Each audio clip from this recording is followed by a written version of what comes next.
Hello, everyone. Welcome to another Donaron Monologue podcast. I am your solo host, as always, for these, Bo. And before we get into anything else, like normal, we do want to thank our longtime friend, longtime supporter of the show, and our sponsor, Ashley Loyan K. You can find her at the Minnesota Nurse, all lowercase.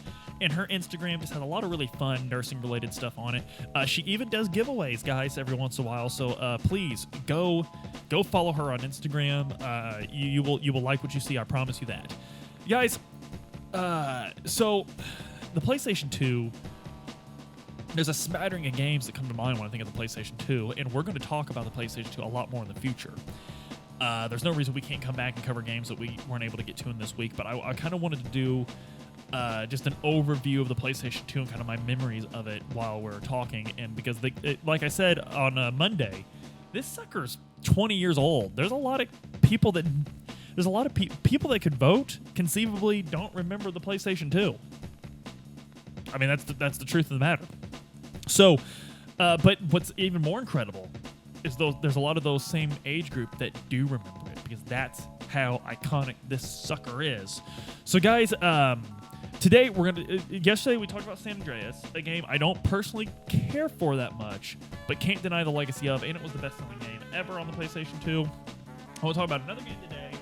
And forgive me, I'm looking up a sale. See, this is what's kind of weird about being on YouTube, is traditional podcasts, they do this all the time, look up information. They do this all the time, they look up information on the fly. But when you're on camera, it feels weird doing it. So for those of you listening at home, listening to the podcast, I guess this is normal, man. I guess. But for those of you who are watching on YouTube, I suppose that this is actually really annoying, and I just realized that now I'm kind of being weird about it in general, so it's just weird all around.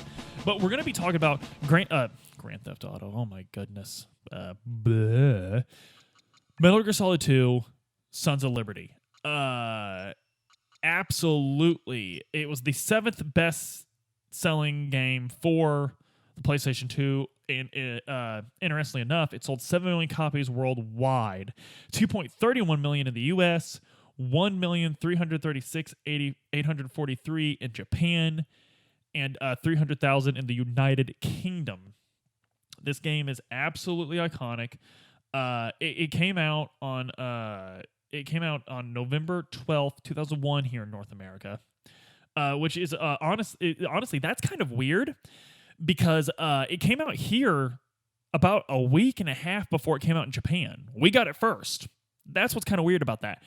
But guys, it's the 7th best-selling PlayStation 2 game of all time. It was undeniably huge for the PlayStation 2. It was one of the... I'm talking about it because it was one of the games that... beg your pardon here, folks. It was one of the games that... It made you special to have a PlayStation 2 because you got to play this game. And that was sort of the big deal about the PlayStation 2, was the PlayStation 2 had these highly anticipated, state-of-the-art, amazing games. And the PlayStation 2 had a year lead on its friends in the 6th generation. It lagged behind the Sega Dreamcast by a year, but the Sega Dreamcast was doomed to fail from the get-go.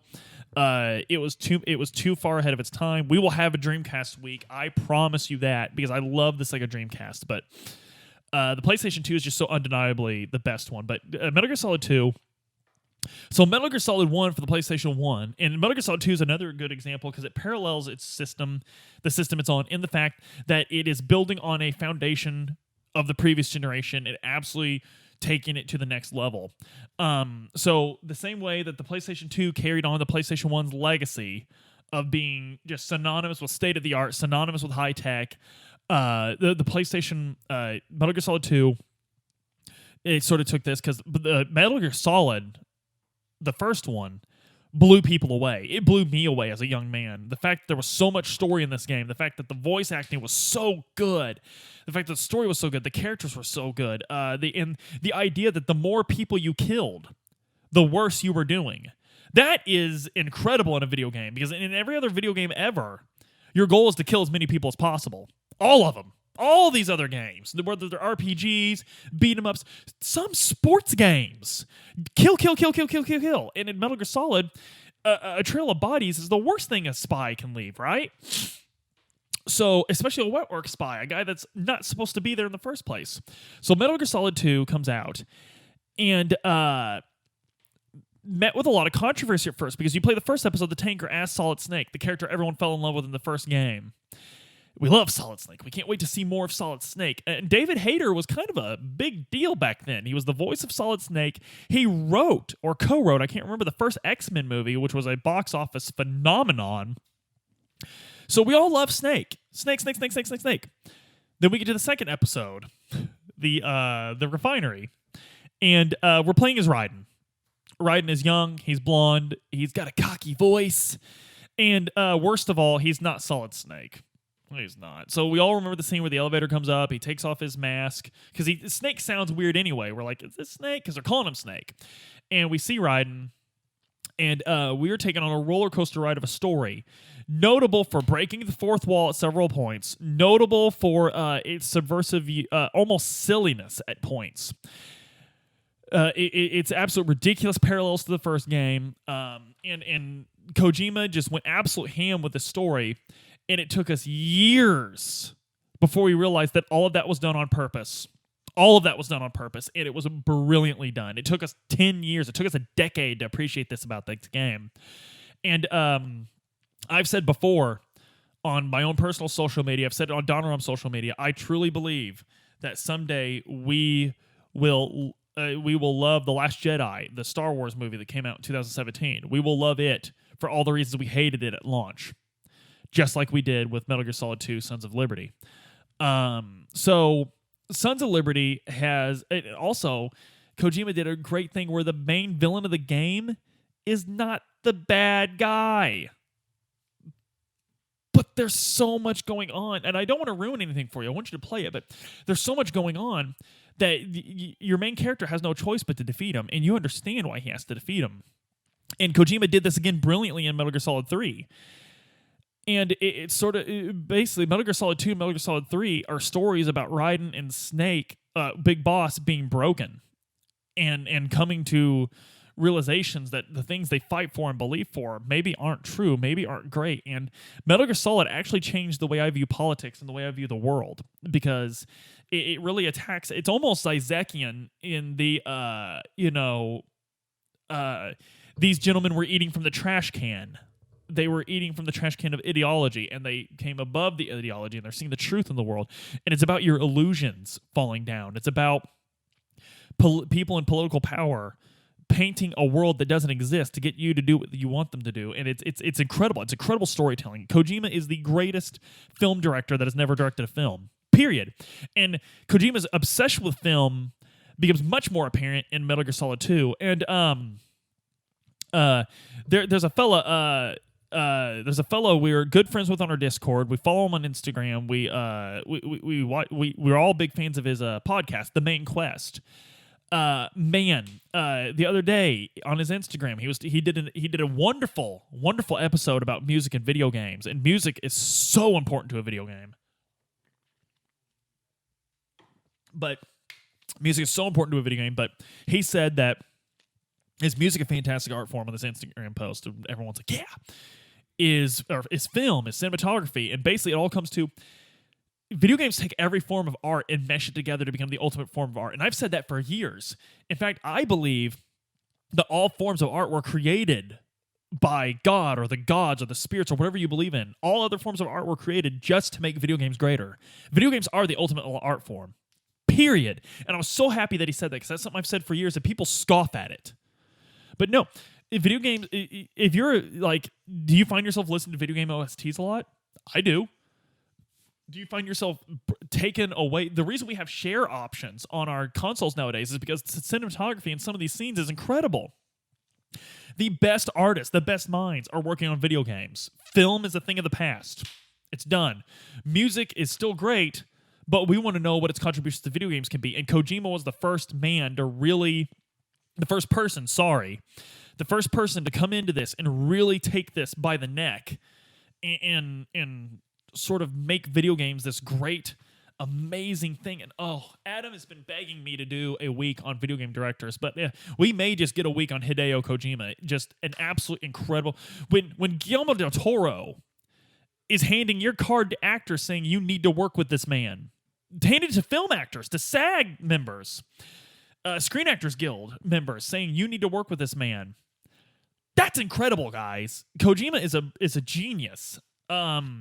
And Metal Gear Solid 2, even though we didn't fully appreciate it at the time, solidified that. But we did appreciate it at the same time, because Metal Gear Solid 2 took everything we loved about the first one, gameplay-wise, and made it better. Raiden can jump over rails and hold onto rails to hide from guards. You go into first-person view for better aim, because the aim in the first game was terrible. The gameplay was so much improved that for the Nintendo GameCube, for those of you listening to the podcast, I just tapped on it. For the Nintendo GameCube, Kojima actually remade the first game with gameplay elements and cinematography elements from the second game.